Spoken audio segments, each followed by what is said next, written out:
Good morning and welcome to Heartland Dual Sport. Today we're going to be doing a real quick video.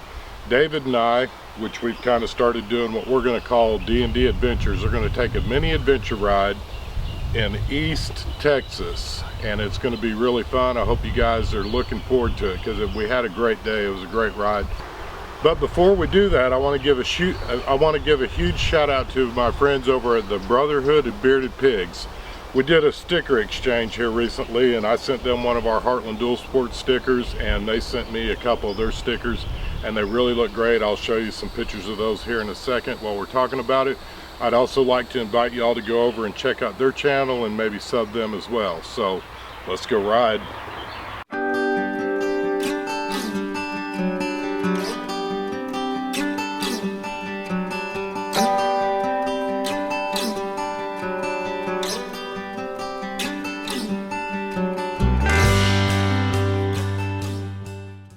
All right, that's awesome.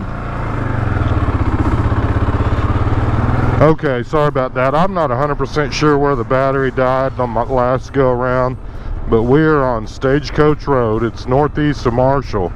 You see how deep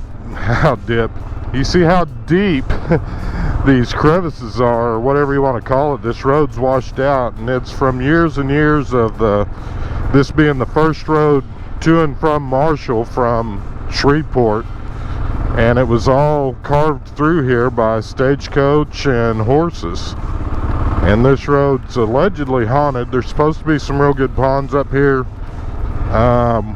fact, there's a pond down to our left right there. It looks pretty dang nice. But this is also known as one of the most haunted trails, and I guess over the years there's been people that passed away on the trail or whatever else, and maybe even some families. And as David mentioned in his video, if you guys haven't checked out his video, go over to Tankerman, watch David's video, because he's going to give you a lot more of the history that I actually lost when my battery died. But a lot of this is pre-Civil War times, and as a lot of y'all may or may not know, there's shortages. Yep. There's shortages of, there's shortages of everything. Horses and manpower and people, and there wasn't no dozers. This is just from years of usage. It's pretty awesome. Back when I was a kid, if I had a road like this next to my house, I would have thought I was mountain climbing. Oh, yeah. And here's Tankerman. Look how deep this canyon is, guys. This is all cut from stagecoach and horses. That's phenomenal, really. You know, that's like Caddo Lake. You know, it was, I think 1840s. It was a trading post area. And, oh, yeah. It actually started before Marshall, Texas did. And they actually had some bloodshed over having to pay taxes, tariff taxes and stuff. It's nice and cool down here in this shade, down in this holler.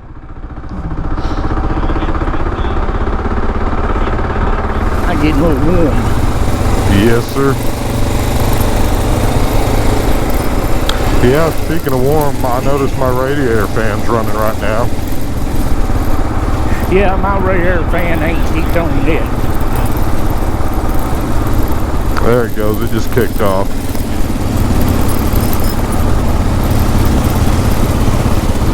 I must have a higher water volume in my air-cooled engine. Right. Exactly.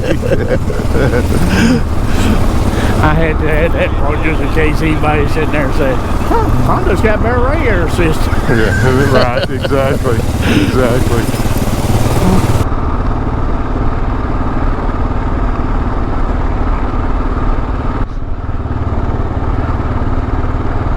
Look at that. Oh, look at that. Hey, now this is a place to take a picture of bikes. Yeah, did you see the deer that was underneath the flag? No. Yeah, there was a doe standing here just past this flag. That, my friends, right there is what this is all about. Yep. The freedom. That's, yes, sir. That I like. Yes, sir. And I'm telling you, there was a doe standing right here in the middle of the road when I come around the corner. I wish you could have seen that too. I know you enjoy the wildlife as much as I do. Yeah, you might have been seeing things.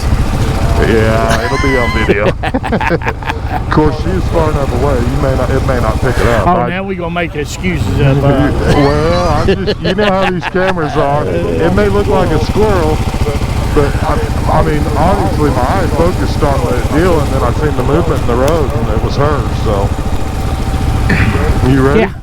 But that was beautiful. Come around to see that flag and a deer standing in the road, and that's why we dual sport. Oh yeah.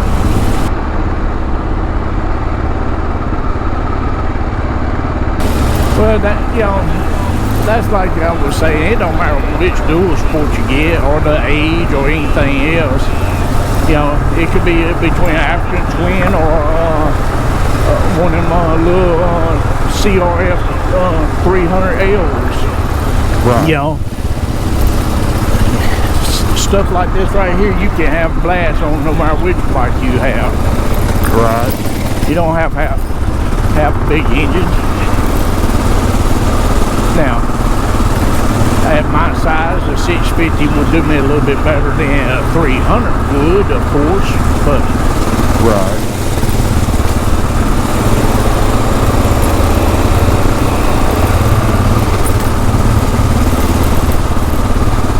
Uh-oh. Getting a little drop of rain here and there. Yeah, I'm feeling it too.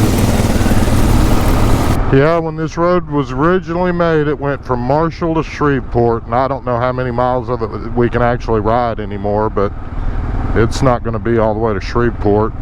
But this is a fun ride. It's definitely worth going and checking out. It'd be a good one even if you're in your Jeep or whatever. I mean, it's just a fun old trail. The thing about it is, you also got to remember, this road, like now they have an interstate that's a straight shot. Back then it was curvy, rough. It was probably a day's ride. Oh yeah, I would bank on it being a full day, and maybe even a overnight or somewhere. Because 10 miles a day in a covered wagon would probably be a pretty good ride. They could probably do 15 easy enough, but 20 would probably be pushing it, I would think, just for the horses alone.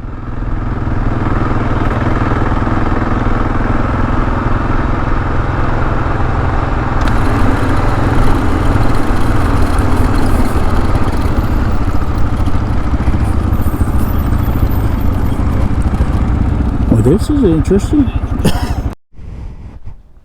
Okay, this is the historical marker for the Marshall to Shreveport Stagecoach Road that David and I found last time, and this time we were together. We actually rode a pretty good portion of the Stagecoach Road. Man, it's beautiful. There's no telling how much further it goes, but it's an amazing little trip. Definitely worth getting out and get out on your bike. You guys that are talking about the KLR, the tires not doing too well in the sand and dirt, it did just fine. As you can see, the bike's covered in sand and dirt. Tires did great. Of course, we weren't trying to race anybody or any of that. But what a great day. Get out and explore and see stuff that you wouldn't ordinarily do. And you can do it affordably. And again, guys, I hope you've enjoyed this video. We appreciate your likes, comments, and subscribes. Some of the narration in this video is going to be from the actual ride itself, and then as you're watching the video, you can see different points of view, whether you're riding with David or me at the time. I'd like to invite you to come back and ride with us some more, and if you haven't already, I'd love to talk you into subscribing. Hit the subscribe button down below. Give us a big thumbs up. Share this video with your friends, your family, that type of stuff. I'd like to invite you to a new Facebook group that we've recently started, and it's called Gen 3 Tribe. Now, of course, it's going to be talking a lot about anything KLR Gen 3 related. I've got another couple of guys who are going to be moderators that are helping me with this group. This is going to be the first announcement of it. And we're going to continue to bring you updates and videos about the KLR 650 Gen 3 Tribe. That Facebook group we're going to be covering along with topics. We're also going to be posting videos. We're going to be doing a series of videos coming up soon, similar to the show and tell series that I did in the past on, I would bring a product and I would share it, whether it be for the Africa Twin, the DRZ, whether it be camping gear or motorcycle gear, whatever. We're going to be doing some of that same stuff with the KLR 650. I've already added a couple of parts, and basically essentially what I'm going to do is go over the pros and cons, the price of the item. Is it worth the money, and is it worth spending the money to upgrade on your bike? I want everything to be a fair and honest review, and that's the way we've always ran our channel, and that's the way we're going to continue to run it. So if this is something you're interested in, again, please subscribe. We're going to be bringing you the 1,000 mile review. I'm just a few miles shy of the 1,000 mile review. We're going to cover everything from the tires all the way up to the mirrors. Again, guys, we appreciate your likes, comments, and subscribes, and may you have a blessed week.